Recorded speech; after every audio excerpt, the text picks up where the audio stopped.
Hello friend, आप सभी का आपके अपने यूट्यूब चैनल ब्राइट बुद्धि में आप सभी का स्वागत है।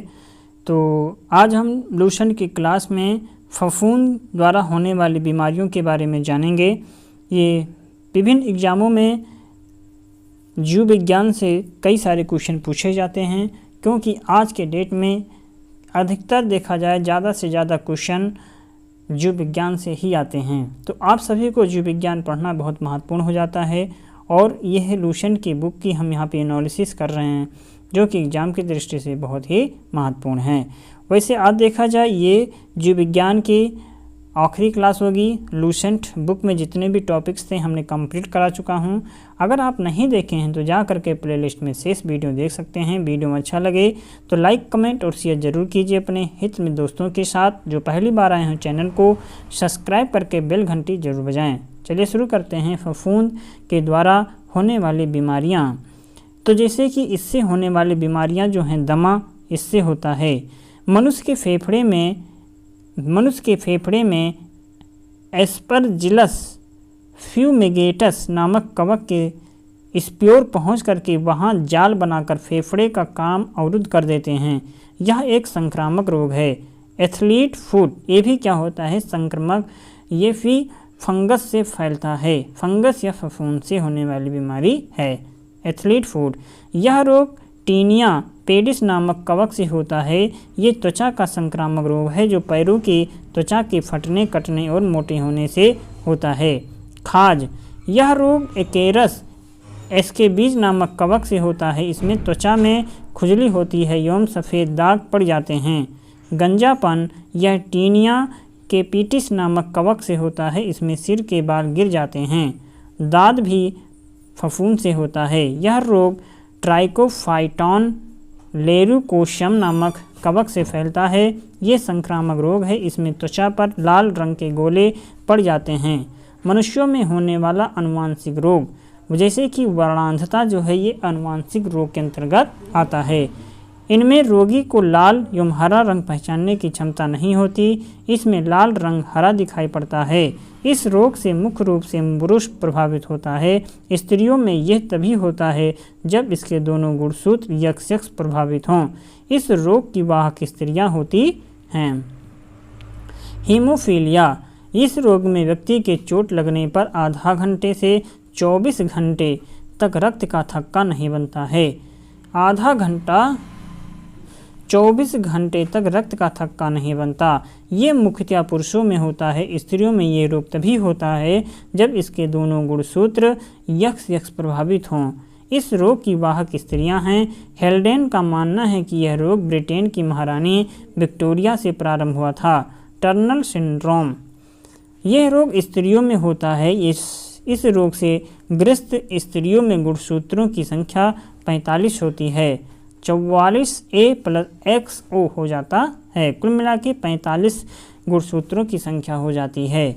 इसमें शरीर अल्पविकसित, कद छोटा, वक्ष चपटा होता है। जननांग प्रायः अविकसित होता है,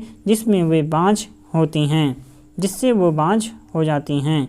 अगला है क्लीनेफेल्टर सिंड्रोम। यह रोग पुरुषों में होता है। इस रोग से ग्रस्त पुरुषों में गुणसूत्रों की संख्या 47 होती है। इसमें पुरुषों का वृषण अल्पविकसित एवं स्तन स्त्रियों के समान विकसित हो जाते हैं। इस रोग से ग्रस्त पुरुष नपुंसक होता है। डाउन सिंड्रोम बीमारी, ये भी फफूंद से फैलने वाली बीमारियां हैं। इस रोग से ग्रस्त रोगी मंद बुद्धि, आंखें टेढ़ी, जीभ मोटी, अनियमित शारीरिक ढांचा होता है। डाउन सिंड्रोम से इसे मंगोलिज्म भी कहा जाता है। पटाऊ सिंड्रोम क्या है? इसमें पटाऊ सिंड्रोम, इसमें रोगी का ऊपर का ओंठ बीच में कट जाता है, तालू में दरार हो जाता है और इस रोग में रोगी मंद बुद्धि, नेत्र रोग आदि से प्रभावित हो सकता है। कुछ अन्य रोग जैसे कि पक्षाघात या लकवा, इस रोग में कुछ ही मिनटों में शरीर के आधे भाग को लकवा मार जाता है। जहां पक्षाघात होता है वहां की तंत्रिकाएं निष्क्रिय हो जाती हैं और इसका कारण अधिक रक्तदाब के कारण मस्तिष्क की कोई धमनी का फट जाना अथवा मस्तिष्क को अपर्याप्त रक्त की आपूर्ति होना। एलर्जी, कुछ वस्तुएं जैसे धूल, धुआं, रसायन, कपड़ा, सर्दी किन्हीं विशेष व्यक्तियों के लिए हानिकारक हो जाते हैं और उनके शरीर में विपरीत क्रिया होने लगती है, जिससे अनेक बीमारियां हो जाती हैं। खुजली, फोड़ा, फुंसी, शरीर में सूजन आ जाना, काला दाग, एक्जिमा आदि एलर्जी के उदाहरण हैं। सिजोफ्रेनिया ये मानसिक रोग है जो प्रायः युवा वर्ग में होता है। ऐसा रोग कल्पना को ही सत्य समझता है, वास्तविकता को नहीं। ऐसे रोगी आलसी, अलगावहीन, आवेशहीन होते हैं। विद्युत आक्षेप चिकित्सा इसमें काफ़ी सहायक होती है। मिर्गी इसे अब स्मार रोग कहते हैं। यह मस्तिष्क के आंतरिक रोगों के कारण होती है। इस रोग में जब दौरा पड़ता है तो मुंह से झाग निकलता है और मल पेशाब भी निकलता है। डिप्लोपिया यह रोग आँख की मांसपेशियों के पक्षाघात के कारण होती है। कैंसर मनुष्य के शरीर के किसी भी अंग में त्वचा से लेकर अस्थि तक आदि कोश का वृद्धि अनियंत्रित हो तो इसके परिणाम स्वरूप कोशिकाओं में अनियमित गुच्छा बन जाता है। इन अनियमित कोशिकाओं के गुच्छे को कैंसर कहते हैं और कैंसर को स्थापित होने में जो समय लगता है उसे लेटेंट पीरियड कहते हैं। कीमोथेरेपी कैंसर रोग के उपचार के लिए दी जाती है। उत्कृष्ट गैस रेडॉन कैंसर के इलाज में प्रयुक्त किया जाता है। कीमोथेरेपी शब्द को वर्ष 2013 में पाउल एहरलिच ने दिया, जिन्हें आधुनिक रसोचिकित्सा का पिता कहा जाता है। बीमारी के उपचार में रसायन का उपयोग कीमोथेरेपी कहलाता है। कैंसर मुख्यतः 4 प्रकार के होते हैं। एक होता है कार्सिनोमास, इसकी उत्पत्ति उपकला ऊतकों से होती है। दूसरा है सार्कोमास, ये कैंसर संयोजी ऊतकों, अस्थियों, उपास्थियों एवं पेशियों में होता है। तीसरा है ल्यूकीमियास, यह ल्यूकोमाइट्स में असामान्य वृद्धि के कारण होता है। लिम्फोमास, ये कैंसर लसिका, गांठों एवं प्लीहा में होता है। रेडियो सक्रिय स्ट्रॉन्सियम 90 के कारण अस्थि कैंसर हो जाता है। चिकनगुनिया यह दुर्लभ बनाने वाली गैर घातक वायरल बीमारी है जिसका प्रकोप भारत में 36 वर्ष बाद 2006 में हुआ। ये चिकनगुनिया वायरस से होता है। ये मादा एंडीस मच्छर, मुख्यतः एंडीस एजिप्टी मच्छर के काटने से फैलता है। मनुष्य ही चिकनगुनिया वायरस का मुख्य स्रोत होता है।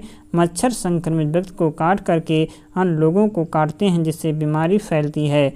संक्रमित व्यक्ति से यह बीमारी किसी और को नहीं हो सकती। इटाई नामक रोग कैडियम के कारण होती है। एलिशा एंजाइम्स लिंक्ड इम्यूनोसॉल्वेंट ऐसे यह HIV वायरस की जांच करने की एक प्रणाली है। इससे पता चलता है कि व्यक्ति एड्स पीड़ित है या नहीं। इसे एल्सा टेस्ट भी कहते हैं। वेस्टर्न ब्लॉट टेस्ट यह HIV संक्रमण की खास जांच है जो पॉजिटिव होने पर बताता है कि व्यक्ति HIV से ग्रस्त है कि या नहीं। HIV-24 एंटीजोन PCR HIV की स्पष्ट जांच, इससे रोग की तीव्रता की जानकारी मिलती है। CD4 काउंट, इस परीक्षण से रोगी की प्रतिरोधक क्षमता का आकलन किया जाता है। Nucleic acid test, nucleic acid application test की एडवांस तकनीकी सीधे HIV वायरस के जेनेटिक तत्व का पता लगा लेती है। ये तकनीकी ब्लड डोनर के रक्त में मौजूद बहुत ही कम स्तर के संक्रमण की पहचान कर लेता है। इस जांच की मदद से 1 सप्ताह के संक्रमण को भी पकड़ा जा सकता है। टीकाकरण कार्यक्रम BCG इस बेसिलस कालमेटर ग्यूरिन जन्म पर तपेदिक से 70% तक सुरक्षा। DPT डिप्थीरिया पर्ट्यूसिस और टेटनस टॉक्सोसाइड 6-14 सप्ताहों और 16 से 24 माह की आयु में सुरक्षा 90 से 99%। OPV पोलियो 6-10-14 सप्ताहों 16 से 24 माह की आयु और संस्थागत जन्म के समय खुराक सुरक्षा 100% तक। खसरा है 9 से 12 माह की आयु पर सुरक्षा 100%। DT डिप्थीरिया और टेटनस टॉक्सोसाइड 5 वर्ष की आयु। TT टेटनस टैक्सॉइड जो 10 वर्ष और 16 वर्ष की आयु में टीटी गर्भवती महिलाओं के लिए 2 खुराक या अगर 3 वर्ष के भीतर टीका लगा है तो 1 खुराक। विषाणुओं से संक्रमित शरीर की कोशिकाएं इंटरफेरॉन नामक प्रोटीन बनाती हैं। HIV पॉजिटिव लोगों के लिए एंटीरिट्रोवायरस थेरेपी की व्यवस्था की है। ART सेवाओं की शुरुआत 1 अप्रैल 2024 को की गई थी। वर्तमान में एड्स के उपचार के लिए एजिटोथाइमिडीन औषधि का प्रयोग किया जा रहा है। डेंगू ज्वर मादा एडिस एजिप्टी मच्छर के काटने से फैलता है।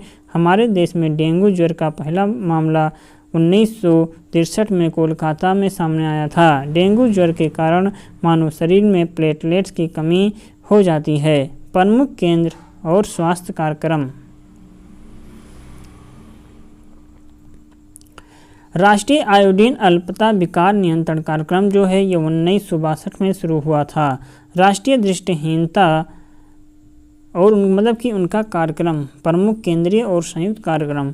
राष्ट्रीय दृष्टिहीनता नियंत्रण कार्यक्रम 1976 में, राष्ट्रीय कैंसर नियंत्रण कार्यक्रम 1975 से 76 में, राष्ट्रीय मानसिक स्वास्थ्य कार्यक्रम 1982 में और राष्ट्रीय एड्स नियंत्रण कार्यक्रम 1992, राष्ट्रीय तपेदिक नियंत्रण कार्यक्रम 1997, प्रजनन एवं बाल स्वास्थ्य कार्यक्रम 97 से 98 और पल्स पोलियो कार्यक्रम ये 1997 से 98 में, समन्वित रोग निगरानी योजना 1997 से 98, जननी सुरक्षा योजना 2003 से 4, वंदे मातरम योजना 2004। पोलियो वैक्सीन का विकास 1952 में जोनस साल्क तथा 1962 में अल्बर्ट साबिन के द्वारा किया गया। पोलियो वायरस 3 प्रकार के होते हैं, टाइप 1, टाइप 2, टाइप 3। इसी आधार पर विश्व में पोलियो रोगियों की 3 श्रेणियां होती हैं।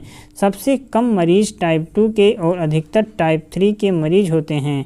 इसीलिए पोलियो से निपटने के लिए अधिकतर वैक्सीन टाइप 3 के लिए तैयार की गई।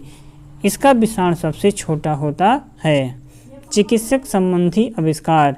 विटामिन का आविष्कार फंक के द्वारा किया गया। विटामिन बी की खोज मैकुलन ने, विटामिन डी की खोज हॉफकिंस ने, स्ट्रेप्टोमाइसिन की खोज बॉशमैन ने, होम्योपैथी की खोज हैनीमैन ने, ओपन हार्ट सर्जरी की खोज वाल्टर लिलेहल ने, प्रथम परखनेली शिशु की खोज एडवर्ड्स एवं स्टेप्टो ने, एंटीजन की खोज लैंड स्टीनर ने, क्लोरोफॉर्म की खोज हैरिस तथा सिप्सन, टेरामाइसिन की खोज फिनेल, डायबिटीज़ की खोज बेंटिंग, पोलियो वैक्सीन की खोज जॉन ए साल्क के द्वारा, बैक्टीरिया की खोज लुइवेनहाक के द्वारा, RNA के द्वारा जेम्स वाटसन तथा आर्थर अर्ग आविष्कारक थे।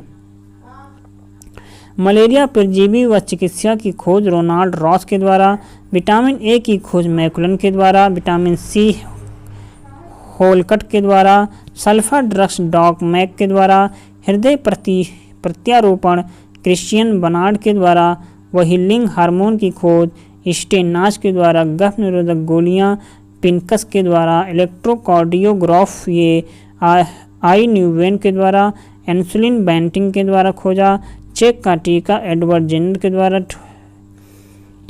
के द्वारा, टीबी बैक्टीरिया रॉबर्ट कोच के द्वारा किया गया। आविष्कारक थे पेनिसिलिन अलेक्जेंडर फ्लेमिंग के द्वारा, BCG यूरेनियम कॉलमेंट के द्वारा खोजा गया। इसका ये स्क्रीनशॉट है, बहुत सारा है, आप इसे कर सकते हैं।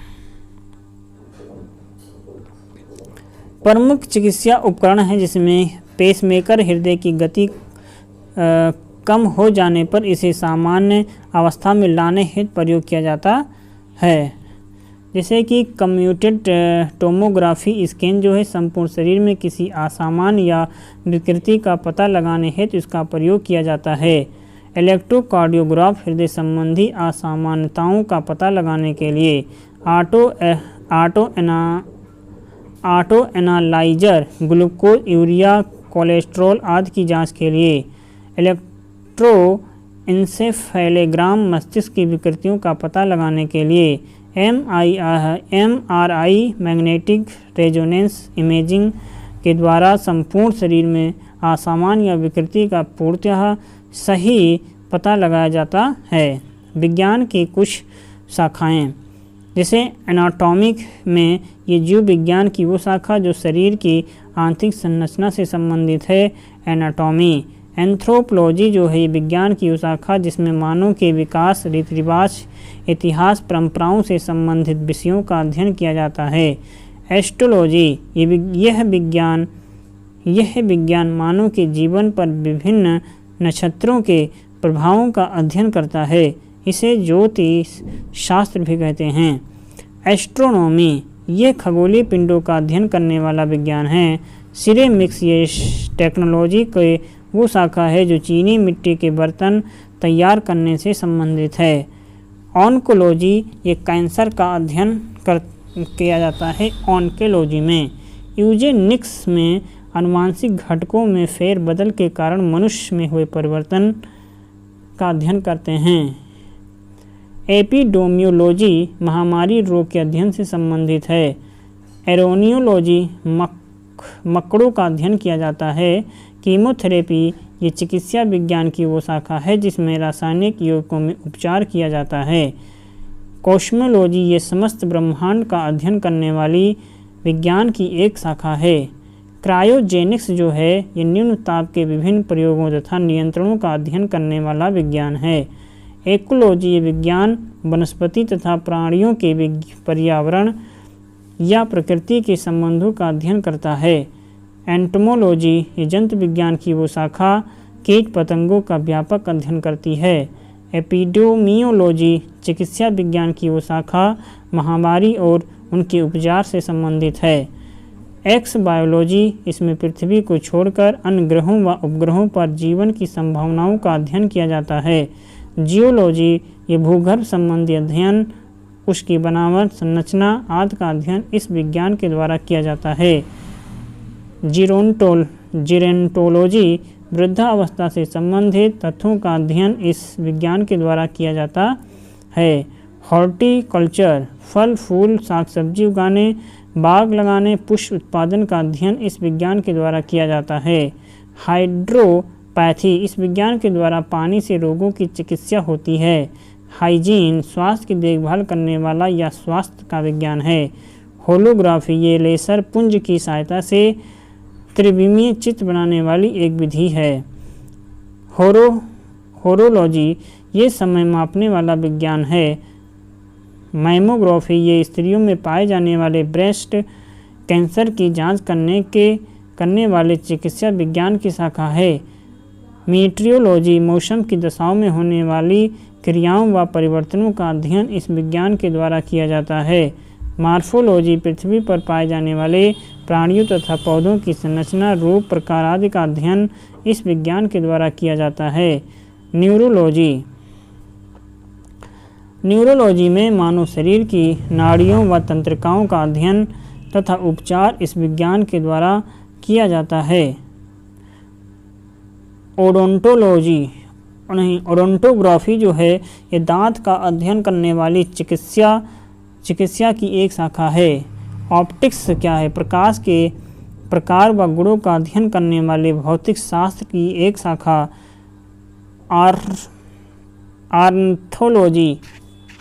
ऑर्निथोलॉजी ये विज्ञान में पक्षियों से संबंधित अध्ययन किया जाता है। ऑस्टियोलॉजी जो है ये प्राणी विज्ञान की शाखा में हड्डियों का अध्ययन किया जाता है। पोमोलॉजी यह विज्ञान फलों के अध्ययन से संबंधित है। सिस्मोलॉजी ये विज्ञान की शाखा के द्वारा भूकंप का अध्ययन किया जाता है। एरोनॉटिक्स इस विज्ञान की शाखा के अंतर्गत वायुयान संबंधी तथ्यों का अध्ययन होता है। एस्थेटिक्स क्या है? इस शाखा के अंतर्गत सौंदर्य शास्त्र का अध्ययन होता है। एग्रोएस्ट्रोलॉजी ये घासों से संबंधित विज्ञान की शाखा है। आर्बोरिकल्चर ये वृक्ष उत्पादन संबंधी विज्ञान की शाखा है। आर्कियोलॉजी ये पुरातत्व संबंधी विज्ञान की शाखा है। एस्ट्रोफिजिक्स ये नक्षत्रों के भौतिक रूप से संबंधित खगोलीय अर्थात खगोल भौतिकी विज्ञान की शाखा है। कैलिस्थेनिक्स इस शाखा के अंतर्गत शारीरिक सौंदर्य एवं शक्तिवर्धक व्यायाम की विधियों संबंधी ज्ञान का अध्ययन होता है। कॉन्कोलॉजी इस शाखा के अंतर्गत संख्य विज्ञान का अध्ययन होता है। कॉस्मोगोनी इस शाखा के अंतर्गत ब्रह्मांडोत्पत्ति सिद्धांत का अध्ययन होता है। कॉस्मोग्राफी शाखा के अंतर्गत विश्व रचना संबंधी ज्ञान का अध्ययन होता है। क्रिप्टोग्राफी इस शाखा के अंतर्गत गूढ़ लेखन या बीज लेखन संबंधी ज्ञान का अध्ययन होता है। एपिग्राफी शाखा के अंतर्गत शिलालेख संबंधी ज्ञान का अध्ययन होता है। एंथ्रोग्राफी इसके अंतर्गत मानव जात का अध्ययन होता है। और एथोलॉजी प्राणियों के आचार तथा व्यवहार का अध्ययन होता है। जीनिकोलॉजी के अंतर्गत जीवों की जातियों के विभेदों का अध्ययन किया जाता है। जियोडेसी ये भूगणित ज्ञान का अध्ययन किया जाता है। जियोमेडिसिन के अंतर्गत जो जलवायु व वातावरण का स्वास्थ्य पर प्रभाव का अध्ययन करते हैं। हेलियोथेरेपी ये सूर्य के प्रभाव से चिकित्सा करने की प्रक्रिया को कहते हैं। हाइड्रोपोनिक्स इस शाखा के अंतर्गत जल संवर्धन का अध्ययन किया जाता है। हाइड्रोस्टेटिक्स इसके अंतर्गत द्रव स्थैतिक का अध्ययन होता है। लेक्सिकोग्राफी ये शब्द को संकलन लिखने की कला है। और न्यूमेरोलॉजी ये विज्ञान की शाखा है जिसमें अंकों का अध्ययन किया जाता है।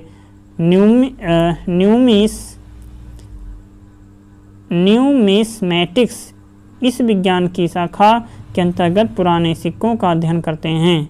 फाइकोलॉजी शैवालों का अध्ययन होता है। सेलिनोलॉजी चंद्रमा के मूल स्वरूप तथा गति के वर्णन का अध्ययन किया जाता है। सेरीकल्चर इस शाखा के अंतर्गत रेशम के कीड़ों का अध्ययन करते हैं।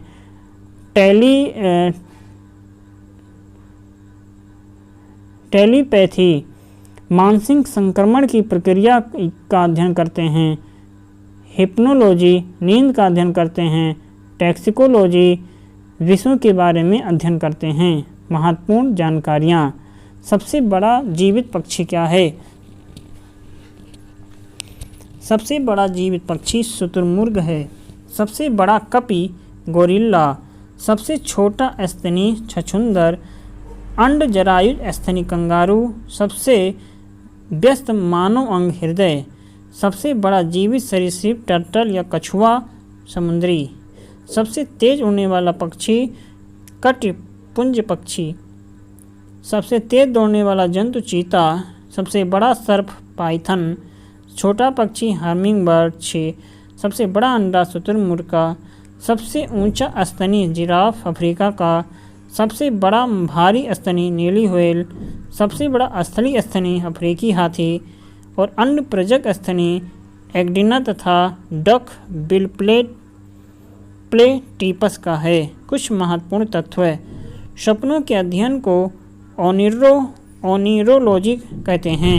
मनुष्य के सौंदर्य के अध्ययन को कैलोलॉजी कहा जाता है। जीवन की उत्पत्ति के विषय के समय ऑक्सीजन नहीं था। जीवन की उत्पत्ति के समय ऑक्सीजन नहीं था। शरीर में सबसे दृढ़ अर्थात मजबूत तत्व दांतों का एनेमल होता है। मनुष्य में लिंग निर्धारण पुरुषों के क्रोमोसोम पर निर्भर होता है, न कि स्त्रियों के क्रोमोसोम पर। सबसे तेज तंत्र का आवेग 532 किलोमीटर प्रति घंटा होती है, जो शरीर के बाह्य क्षेत्रफल का 40 गुना होता है। शरीर के भीतर प्रति से लगभग 150 लाख कोशिकाएं नष्ट होती हैं। स्त्री के गर्भाशय का भार, जिसने कभी संतान जन्म न दिया हो, 50 ग्राम होता है तथा संतान को जन्म देने के बाद स्त्री के गर्भाशय का भार 100 ग्राम हो जाता है। गुर्दे का भार 140 ग्राम होता है। हृदय की रक्त पंप करने की क्षमता 4.5 लीटर प्रति मिनट होती है। छोटी आंत लगभग 7 मीटर लंबी होती है तथा उसका व्यास 2.5 सेंटीमीटर होता है। शरीर के भीतर रक्त परिभ्रमण में लगभग 23 सेकंड का समय लगता है। पेनिसिलिन नामक प्रतिजैविक पेनिसिलियम नामक कवक से प्राप्त किया जाता है। मनुष्य संसार का सबसे बुद्धिमान होमिनिड है और एल्बाट्रॉस सबसे बड़ी समुद्री पक्षी है जिसके पंख का फैलाव 10 से 12 फीट तक है। प्लेसेंटा बनने के आरंभ के समय HCG हार्मोन काफ़ी मात्रा में स्रावित होकर मूत्र में उत्सर्जित होने लगता है। इसी समय मूत्र की जांच में इस हार्मोन की उपस्थिति से गर्भाधान की जांच की जाती है। बच्चे के हृदय की धड़कन वयस्क व्यक्ति से ज़्यादा होती है और एक बार सांस लेने की क्रिया 5 सेकंड में अर्थात 2 सेकंड के निःश्वसन तथा 3 सेकंड के उच्च श्वसन में पूरी होती है। इस दौरान 500 मिली हवा के अंदर होती है। मनुष्य के शरीर में रुधिर प्रतिदिन 350 लीटर ऑक्सीजन शरीर की कोशिकाओं तक पहुंचाता है और इसमें 97% ऑक्सीजन हीमोग्लोबिन के द्वारा ले जाया जाता है तथा शेष 3% भाग का संचालन रुधिर प्लाज्मा करता है। अगला क्वेश्चन है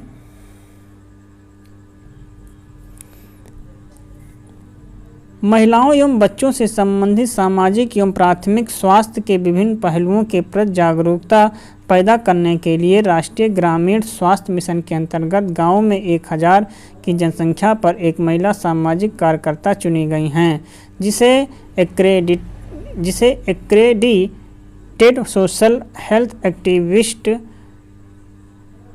एक्टिविस्ट कहा जाता है, अर्थात आशा कहते हैं। क्या कहते हैं? आशा कहते हैं। इसका फुल फॉर्म होता है जिसे एक्रेडिटेड सोशल हेल्थ एक्टिविस्ट। शरीर का सामान्य तापमान लगभग 95 फ़ारेनहाइट से गिर जाए तो ऐसी स्थिति को हाइपोथर्मिया कहा जाता है। नख, खुर और सींग केराटिन ऊतक के बने होते हैं। आशा का फुल फॉर्म होता है एक्रेडिटेड सोशल हेल्थ एक्टिविस्ट, अर्थात आशा का ये फुल फॉर्म होता है। इसी के साथ लूसेंट के जीव विज्ञान का जो पोर्शन है इसमें समाप्त होता है। जीव विज्ञान का भी पोर्शन समाप्त हो चुका है और इससे पहले हमने फिजिक्स और केमिस्ट्री समाप्त कर चुका था। अगर आप नहीं देखे हैं तो प्ले लिस्ट में जाकर के शेष वीडियो देख सकते हैं। वीडियो अच्छा लगे तो लाइक और कमेंट ज़रूर शेयर करें अपने हित में दोस्तों के साथ। और इस चैनल के जितने भी प्ले लिस्ट हैं आप उसे बार बार देख करके रिवीजन ज़रूर करें, जो कि इम्पोर्टेंट है रिवीजन। अगर आप रिवीजन नहीं करेंगे तो फिर सारी पढ़ाई बेकार हो जाएगी, इसीलिए आपको रिवीजन करना चाहिए। इसीलिए एग्ज़ाम में तुम्हारा समय भी बचेगा और अच्छे से पेपर दे करके आएंगे। तो चलिए मिलेंगे एक नए टॉपिक्स के साथ लूसेंट की अगली वीडियो में। तब तक आप पढ़ते रहें, रिवीजन करते रहें। नमस्कार।